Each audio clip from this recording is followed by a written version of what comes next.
पवित्र मन से करता है वहाँ उसके साथ बहुत सारी चीजें इसमें जुड़ती जा रही हैं, और इसलिए निश्चित रूप से ये विषय जिस दिशा में जा रहा है वो एक पॉलिटिकल उसके साथ जा रहा है। कांग्रेस पार्टी को अपनी रोटी सिकती हुई और फूलती हुई नजर आ रही है, इसी वजह से आप लोगों ने समर्थन कर दिया।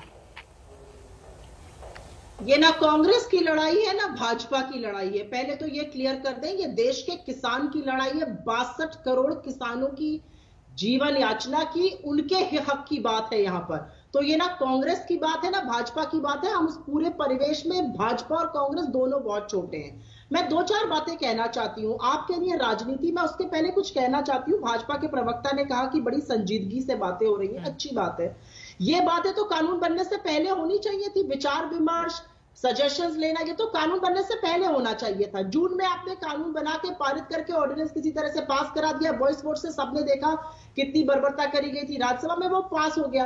अरे किसान तो तब भी आक्रोश में थे, किसान आज भी आक्रोश में। आपने उनसे बैठकर सलाह मशवरा करना जरूरी नहीं समझा, जिनकी जीवन यापन को ये प्रभावित करेगा। पहली चीज। दूसरी चीज, मुझे लगता है ये बड़े दुख की बात है कि इतनी कड़ाके की सर्दी में बुजुर्ग किसान हैं, लड़कियां हैं, उसमें मां बहनें हैं जो बाहर बैठ के आक्रोशित है, परेशान है अपने भविष्य को लेकर, उनको खालिस्तानी बुलाया जा रहा है। इसमें कम्युनल एंगल भी लगवाने की कोशिश करी गई थी, बिरयानी की भी बातें हुई थी। ये भी कहा गया अरे ये तो अंग्रेजी बोल रहे हैं, ये तो टी शर्ट पहनते हैं, ये किसान ही नहीं है। तो क्या जब तक पसीने की बदबू नहीं आएगी और फटी धोती नहीं देखेगी तो वो किसान नहीं होगा इस देश का? तीसरी बात कह के मैं अपनी बात समाप्त करना चाहती हूं कि बहुत बातें करी जा रही हैं। किसानों का बहुत ही दो टूक इसके बारे में विचार है। ये काला कानून उनको मंजूर नहीं है, सरकार इसको वापस ले। सरकार इसको वापस लेने के बजाय हेकड़ी पर बैठी हुई है, अपने हाई हॉर्स पे बैठी हुई है। अरे दम्भ छोड़िए, ये अपने लोग हैं, इनका जीवन यापन जरूरी है।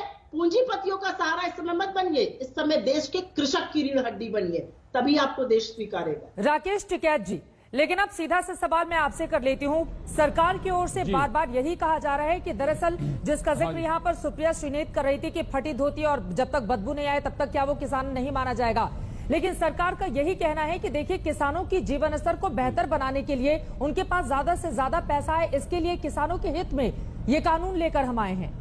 तो फिर आप लोग लगातार आपत्ति और तीनों कानून वापस लिए जाएं, इससे कम पर कुछ मजबूत नहीं, बिल्कुल अड़े हुए क्यों हैं? जहां जहां जिन जिन प्रावधानों में आप लोगों को दिक्कत है उस प्रावधान को आप लोग हटाने की बात कीजिए। आप लोग एक सिरे से बोल रहे हैं कि नहीं, जब तक वापस नहीं हो जाता तब तक तो हम नहीं मानेंगे। मैं ये कह रहा हूं कि हम भी तो वही चीज देख रहे हैं कि कहां आमदनी मिलेगी, कहां ज्यादा पैसा मिलेगा। वो मार्केट, वो व्यापारी, वो दुकानदार हमको भी बता दो।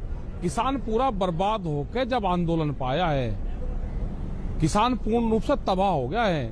अपनी जो फसल, जो धान की फसल उसकी खड़ी थी, वो जो 1800 रुपए का उसका रेट था, 1886 रुपए का, उसको 800 रुपए में बेच के वो दिल्ली की तरफ उसने रुख करा है। मेरी बहुत किसानों से बात हुई पूरे उसमें, उन्होंने लाठियां खाई हैं। एक देश और एक उसकी जो मार्केट की जो बात करके जो बात हुई है ना, उत्तर प्रदेश का किसान हरियाणा में गया तो हरियाणा पुलिस ने पहले बॉर्डर पे पिटा, फिर वो मंडी में गया तो वहां पिटा, और फिर उसके अगर वो बेच भी आया तो फिर उसके पैसे नहीं दिए। आप जाके ग्राउंड रिपोर्ट आपको देखनी पड़ेगी। मक्का की कहा जरूरत थी, जब ये पता है कि अब की बार पोल्ट्री फार्म पूर्ण रूप से बंद हुए, देश में मक्का का उत्पादन हुआ, लगा के बुलंदशहर से लगा के और पूरा बिहार तक हम मक्का पैदा करते हैं। आपने 5 लाख मीट्रिक टन मक्का फिर बाहर से मंगा ली, तो किसान तो बर्बाद होगा। जब तक इस देश में नेशनल एग्रीकल्चर पॉलिसी नहीं बनेगी, 18 मंत्रालय है जो एग्रीकल्चर को देखते हैं, उनको ये नहीं पता कि हमको कितनी मक्का कब चाहिए और कितना प्रोटो कब चाहिए, कितना आलू की हमको जरूरत है, कितनी की उसकी फसल होगी। यहाँ पे कोई डाटा इनके पास नहीं है। अधिकारियों के द्वारा बना हुआ ये डाटा है, व्यापारी को कैसे फायदा होगा उसका डाटा है। क्या इस बिल में ये नहीं है कि व्यापारी कितना माल खरीद के उसको स्टॉक करेगा, वो माल बाहर से जाएगा या कहां से जाएगा, वो इससे खरीदेगा। हमने ये कहा कि किसी कानून में या किसी, जब हम मकान बनाते हैं उसमें अगर क्रैक आ गया तो उसको मकान को तोड़कर दूसरा बना लो, सब लोग मिल बैठ कर बढ़िया बना लगे।